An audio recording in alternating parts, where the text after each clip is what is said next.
ఎంత బాధపడుతూ ఈరోజు ప్రెస్ మీట్ పెట్టారంటే, అతన్ని క్యారెక్టర్ అసోసియేషన్ చేస్తున్నారని, అతనికి వ్యక్తిత్వ హననానికి గురి చేస్తున్నారనేసి ఎంత బాధపడుతూ, ఎంత మదన పడుతూ ఈరోజు ప్రెస్ మీట్ అనేది చేశారంటే చాలా బాధగా ఉంది.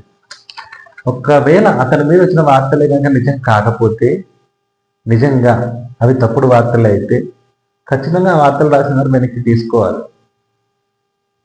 ఎందుకంటే 40 ఏళ్ల సుదీర్ఘ రాజకీయ ప్రయాణం అయినది. ఎన్నో ఒడిదుడుకులు తట్టుకున్న మనస్తత్వం అయినది. ఊరికే డిప్యూటీ సీఎం అవ్వలేదు కదండి. ఎంత కష్టపడితే డిప్యూటీ సీఎం అయ్యారు? ఒక దళిత వ్యక్తి.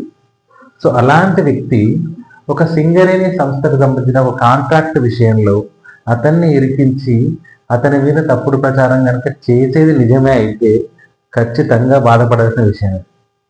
సో అట్లాంటి పెద్ద మనిషికి, అట్లాంటి వ్యక్తికి ఇలాంటి వ్యక్తిత్వ హరణ జరగ